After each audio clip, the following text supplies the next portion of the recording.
EV vehicle వాడాలంటే మనం ఏమేమి సేఫ్టీ ప్రికాషన్స్ తీసుకోవాలి? ఈవీ వెహికల్ అనేది స్పెసిఫిక్ గా కంపేర్ టు పెట్రోల్ వెహికల్ పెద్దగా డిఫరెన్స్ ఏం లేదు, యూసేజ్ సేమ్ ఉంటుంది. బట్ దీంట్లో ఏంటంటే కొన్ని ప్రికాషన్స్ మనం కూడా యూస్ చేసుకోవాలి. ఏంటంటే ఇప్పుడు బయటికి వెళ్ళొచ్చాము, ఇన్స్టెంట్ గా ఛార్జింగ్ పెట్టకూడదు. అంటే మన సేఫ్టీ కూడా మనం చూసుకోవాలి. కంపెనీ ఇస్తుంది 100కి 1000% గ్యారంటీ, ఓకే. మనం కూడా మన యూసేజ్ పైన కూడా డిపెండ్ ఉంటుంది. మీరు ఎక్కువ వెయిట్ వేసుకుని వెళ్ళొద్దు, రఫ్ అండ్ టఫ్ గా డ్రైవ్ చేయొద్దు.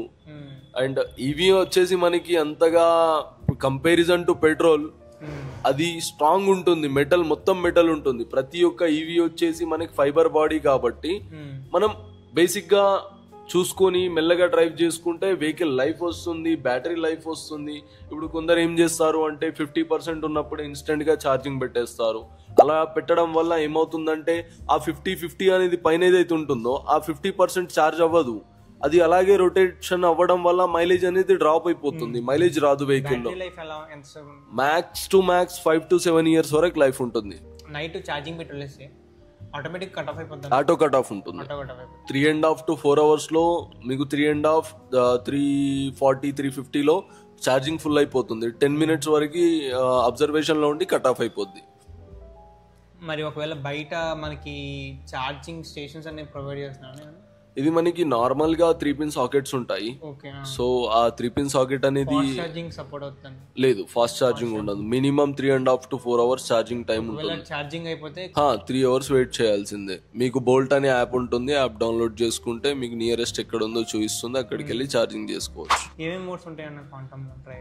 ఎకనామిక్ మోడ్ ఉంటుంది, కంఫర్ట్ మోడ్ ఉంటుంది, స్పోర్ట్స్ మోడ్ ఉంటాయి. 3 modes ఉంటాయి మిలాన్ లో. And plasma and business vehicles లో 2 modes ఉంటాయి, ఎకనామిక్ అండ్ స్పోర్ట్స్.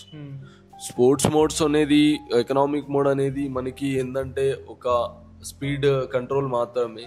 బేసిక్ గా మనం మాట్లాడుకునేది ఏంటంటే ఎకనామిక్ లోనే డ్రైవ్ చేస్తే కస్టమర్ కి లైఫ్ ఉంటుంది, వెహికల్ లైఫ్ వస్తుంది అండ్ బ్యాటరీ లైఫ్ ఉంటుంది. ఫర్దర్ గా కస్టమర్ కి నేను చెప్తున్నా 5 to 7+ కూడా అవ్వచ్చు ఇంకా బెటర్ గా యూస్ చేసుకుంటే.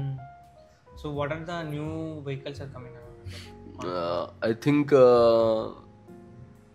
బిజినెస్ లో వస్తుంది ఒక వేరియంట్, టైం ఉంది ఇంకా. ఇయర్ లాంచ్ అవుతుందా? ఐ థింక్ అవ్వచ్చు. మామూలుగా వెహికల్స్ కొనుక్కోవాలంటే నా ఈఎంఐస్ కానీ ఎలా ఉంటాయి అన్నాయి? మన దగ్గర ఈఎంఐ ప్రాసెస్ అవైలబుల్ ఉంది. అండ్ మీరు కార్డ్ స్టార్టింగ్ ఎంత కట్టుకోవాలి? బేసిక్ అయితే కస్టమర్ ప్రొఫైల్ పైన డిపెండ్ ఉంటుంది. 10,000 రావచ్చు, 12,000 రావచ్చు, 8,000 రావచ్చు. బేసిక్ 10 to 20 అని అయితే మేము చెప్తాము, ఈ బిట్వీన్ ఎంతైనా రావచ్చు. 1 or 2 ఫ్రీ సర్వీసెస్ ఉంటాయి, మిగతా 10 సర్వీసెస్ మీకు పెయిడ్ ఉంటాయి. సర్వీస్ కాస్ట్ ఎలా ఉంటుందన్న? 350, మ్యాక్స్ టు మ్యాక్స్ 400 అంతే. వాష్ కానీ మొత్తం అన్ని ఇంక్లూడ్ చేసిస్తాము.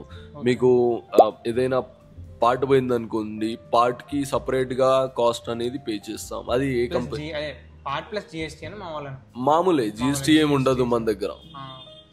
రీసెంట్ గా వేరే వెహికల్ దగ్గర అడిగితే పార్ట్ ప్లస్ జిఎస్టీ అని చెప్పేసి అన్నారు. లేలే, మన దగ్గర అలా ఏముండదు. పార్ట్ ఏదైతే ఎంఆర్పి అమౌంట్ ఉందో ఎంఆర్పి అమౌంట్ మాత్రమే మనం చార్జ్ చేస్తాం.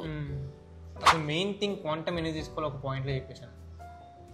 క్వాంటమ్ వచ్చేసి మనకి కంపారిజన్ టు అదర్ బ్రాండ్స్, నేను ప్రీవియస్ గా కూడా కొన్ని బ్రాండ్స్ లో వర్క్ చేశాను. బట్ ఒక పాయింట్ అవుట్ చేసి మాట్లాడాలి అంటే ఈ కంపెనీలో మనకి సర్వీస్ అనేది ఇన్స్టెంట్ గా ఉంది.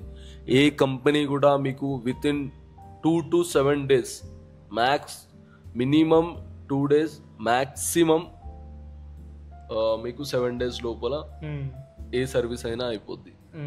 సో సర్వీస్ పరంగా చూసి క్వాంటమ్ తీసుకోవచ్చు, బిల్డ్ క్వాలిటీ కూడా కంపేర్ చేసుకోవచ్చు. ఈ 2 points మాట్లాడుకోవచ్చు మనం.